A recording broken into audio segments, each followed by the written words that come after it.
മനുഷ്യനല്ല മുസ്ലിമെന്ന് തെറ്റിദ്ധരിക്കപ്പെട്ട മനുഷ്യൻ, Indian പൗരനല്ല ബംഗ്ലാദേശിയാണെന്ന് തെറ്റിദ്ധരിക്കപ്പെട്ട Indian പൗരൻ, ദളിതനല്ല മുസ്ലിമെന്ന് തെറ്റിദ്ധരിക്കപ്പെട്ട ദളിതൻ, തൊഴിലാളിയല്ല മുസ്ലിമെന്ന് തെറ്റിദ്ധരിക്കപ്പെട്ട തൊഴിലാളിയാണ്. വഴിതെറ്റിയവനല്ല മറുനാടൻ എന്ന ഭയത്താൽ വഴി തടയപ്പെട്ടവനാണ്. ദാഹിച്ചവനല്ല വെള്ളം ചോദിച്ചതിന് ചോര തുപ്പേണ്ടി വന്നവനാണ്. കള്ളനല്ല സ്വത്വം കൊണ്ട് കുറ്റവാളിയാക്കപ്പെട്ട ഇരയാണ്. ബംഗ്ലാദേശിയല്ല അപരിചിതത്വം പാപമായി കരുതപ്പെട്ട ഇന്ത്യക്കാരനാണ്. അതിഥിയല്ല സ്വന്തം നാട്ടിൽ അന്യനെന്ന് മുദ്രകുത്തപ്പെട്ട അഭയാർത്ഥിയാണ്.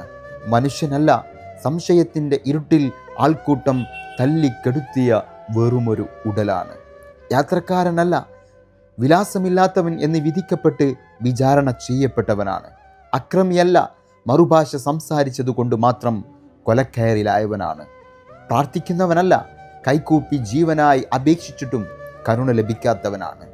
മരിച്ചവനല്ല നമ്മുടെ മനസാക്ഷിയുടെ ശ്വാസം മുട്ടലിൽ കൊല്ലപ്പെട്ടവനാണ്. കഥയല്ല വാർത്താ താളുകളിൽ മാഞ്ഞു പോകുന്ന നമ്മുടെ കാലത്തിൻ്റെ ചോരക്കറയാണ്. ചോദ്യങ്ങൾ ചോദിക്കുന്നത് നിയമമല്ല, മർദ്ദിക്കുന്നത് നീതിയുമല്ല. തിരിച്ചറിയൽ രേഖകൾ നോക്കുന്നതിന് മുമ്പ് അവരിലൊരാൾ അവൻ്റെ ഹൃദയമിടിപ്പ് നോക്കിയിരുന്നെങ്കിൽ രാമനാരായണൻ ഇന്നും നമുക്കിടയിൽ ഒരു മനുഷ്യനായി ജീവിച്ചിരുന്നേനെ. അവൻ്റെ മരണം ഒരു ഓർമ്മപ്പെടുത്തലാണ്.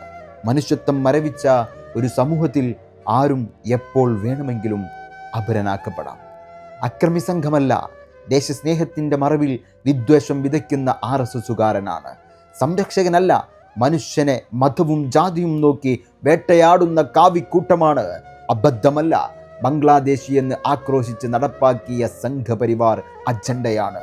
നിയമമല്ല ആൾക്കൂട്ട വിചാരണയോ നീതിയെന്ന് വിശ്വസിപ്പിക്കുന്ന വെറുപ്പിൻ്റെ രാഷ്ട്രീയമാണ്. കൊലയാളിയല്ല അപരൻ്റെ ചോര കണ്ടാലേ അടങ്ങൂ എന്ന് ശഠിക്കുന്ന പ്രത്യയ ശാസ്ത്രമാണ്. തനിയെ വന്നവരല്ല വിദ്വേഷത്തിൻ്റെ വിഷം കുത്തിവെച്ച് സമൂഹത്തെ ഭ്രാന്ത് പിടിപ്പിച്ചവരാണ്.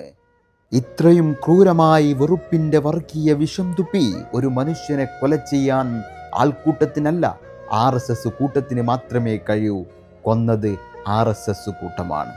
ഓർക്കുക, ഓർത്തു വെച്ചേക്കുക, നാളെ നമ്മളും അപരനായേക്കാം.